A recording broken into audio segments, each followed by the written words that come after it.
ఏదైతే చూస్తున్నాం మిత్రులారా, అన్నని అరెస్ట్ చేయడం చాలా దారుణం. ఇది గత ప్రభుత్వాన్ని దించడానికి అక్రమంగా దుర్మార్గంగా లిఫ్ట్ చేయడం ఒక అయితే అసలు చూస్తుంటే నిజంగా రాత్రి నాకు వదిన ఫోన్ చేసి పాపం ఎంత అసలు ఫ్యామిలీ వాళ్ళు అసలు ఎంత ప్రాబ్లం అవుతుందంటే నిజం చెప్తున్నా కదా, అసలు ఇంటి వాళ్ళన్న నిజం చెప్తున్నా పాపం.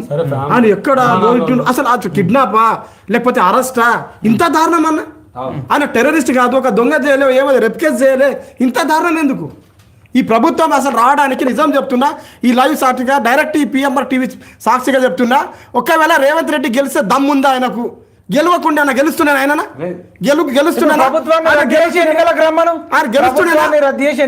గెలవడానికి ఈ రోజు నిరుద్యోగులు, తెలంగాణ నిరుద్యోగుల్లో ఒక కీలక పాత్ర పోషించిన అన్న డప్పు కొట్టి మరీ ఊరూరా పెద్దల వాళ్ళ కాలు మొక్కింది. అసలు ఎవరు మొక్కుతారా మీకు? పైసలు ఇస్తారని ఎంటారు తిరిగారు అది. కానీ ఆయన పెద్దల అవ్వల కాలు మొక్కి అమ్మా టీఆర్ఎస్ తప్ప ఏ పార్టీ నాకు గెలిపియండి అమ్మా అని చెప్పిండు. ఈరోజు కాంగ్రెస్ ప్రభుత్వం గెలవడానికి అసలు అంతం మేము అయిపోతున్నాను, అంతం అయిపోయింది అనుకున్నాం. మళ్ళీ కాంగ్రెస్ పునర్వాయున అయిందంటే దానికి అసలైన కారణం అన్న మైపాలన్న. క్లారిటీగా చెప్తున్నా అన్న.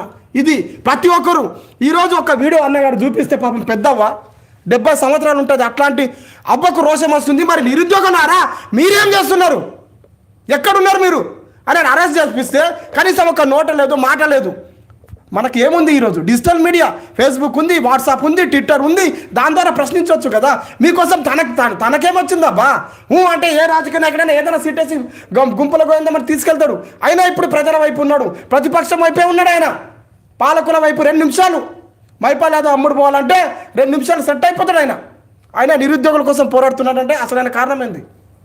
ప్రశ్నించే గొంతు తన దగ్గర ఉంది కాబట్టే ఈరోజు నిరుద్యోగుల కోసం ఆయన పోరాడుతున్నాడు. కానీ ఆయనని కూడా కాపాడుకోవాల్సిన బాధ్యత మీపై ఉంది. 70 సంవత్సరాల ముసలావిడ ఆయన మాట్లాడుతుంటే, అమ్మమ్మ మాట్లాడుతుంటే మీకు కొంచెమన్నా రోషం రావట్లేదా? కొంచెమన్నా అంటే కాళ్ళు జల్లు అనట్లేదా? ఎక్కడున్నారు మీరు? ఏ సమాజంలో ఉన్నారు? అసలు ఏదైతే మనం 2001 నుంచి పోరాటం చేసి తెలంగాణ సాధించుకున్నామో, కేసీఆర్ హఠావ్ తెలంగాణ బచావ్ నినాదంతో మనం సాధించుకున్నామో, ఆయనను తరిమేసి రేవంత్ రెడ్డిని తెచ్చుకుంటే, ఈయనను అరెస్ట్ చేస్తుంటే మనం ఎందుకు? మరి మన కోసం ప్రశ్నించే వాళ్ళు చూడండి, ఒక్కసారి ఆలోచించండి. ఎలక్ట్రానిక్ మీడియా ఉంది, ఒక్కరన్నా చూపిస్తున్నారా? అంటే అరెస్ట్ చేస్తున్న పోలీసుల పైన, విద్యార్థుల పైన లాఠీ చార్జ్ చేస్తున్న దారుణంగా. ఒక్క మీడియా రావట్లేదు, ఓన్లీ సోషల్ మీడియా తప్ప ఎవరు రావట్లేదు. క్లారిటీగా చెప్తున్నా, ఈ లోగోని మీరు కాపాడుకోవాల్సిన బాధ్యత ప్రతి ఒక్క వ్యూవర్స్ది ఉంది. చేయండి. పిఎంఆర్ టీవీ ఏదైతే ఉందో ప్రజల వైపు ఉంది. క్లారిటీగా చెప్తున్నా. మీకు ఇప్పుడు కూడా మీరు చెప్పండి, అన్నకి ఇట్లా అవుతుందంటే 2 నిమిషాలు అక్కడ వెళ్తాడు పాపం ఆయన. ₹1 కానీ వేరే మీడియాని పిలిపియండి అన్న, ఎంత ఇస్తారు?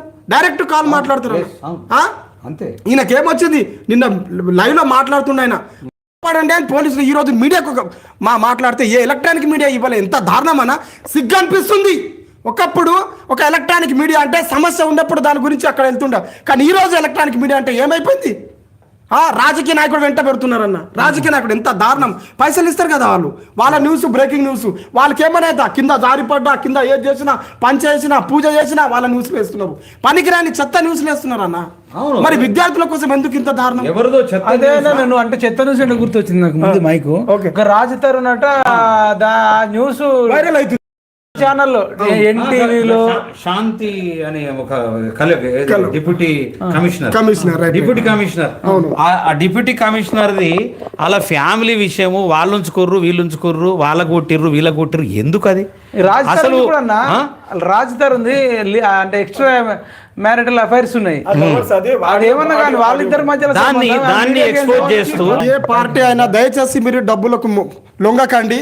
ఇప్పుడు ఈ పార్టీ ఉన్న పరిస్థితి ఎట్లా అయిపోయిందంటే అన్న, చేతిలో బెల్లం పెట్టి ఆశ పెడతారు, చేతిని నాకు మంటూ గోస పెడతారు అన్నా. వీళ్ళు కాంగ్రెస్ వాళ్ళు, నీకు దండం పెడతాను, కొంచెం షేర్ చేయ, నీకు దండం పెడతా. వీళ్ళు కాంగ్రెస్ వాళ్ళు భలే మోసాగాళ్ళు, కాకులకు గద్దలు వీళ్ళు వేసేటోళ్ళు. వీళ్ళు కాంగ్రెస్ వాళ్ళు భలే మోసాగాళ్ళు, కాకులకు గద్దలు వీళ్ళు వేసేటోళ్ళు. ఇదే పాట నీపై రేవంత్ పాడితే తెల్లారిన దాకా నువ్వు నిద్ర పట్టావు. ఏదైతే అన్న చెప్పిండో తెలంగాణ రాష్ట్ర కళాకారులందరూ పిలిచి ఈరోజు అన్నకు మేము మద్దతు ఇస్తున్నాం, అన్న నువ్వు భయపడకు, నువ్వు ఇలాగే ప్రశ్నిస్తుండు, ఖచ్చితంగా మేము మాట ఇస్తున్నాం. ఏదైతే మీకు ఉందో అరెస్ట్ అయినా ఏమైనా అర్ధరాత్రి కూడా ప్రతి ఒక్క నిరుద్యోగ యువకుడు ప్రశ్నిస్తాడు. మేము కూడా మా మద్దతు ఉంది. అన్నగారు అందరు కూడా పడుతున్నారు, మీరు ప్రశ్నించండి. మీరు మాత్రం దయచేసి ఆపకండి. ఈ పిఎంఆర్ టీవీ ప్రజల వైపే ఉండాలా, ప్రజల కొరకే ప్రశ్నించాలా. జై హింద్. ప్రతి ఒక్కరు షేర్ చేయండి. మరి అన్న కోసం చిన్న వీడియో పెట్టండి. ఓకే.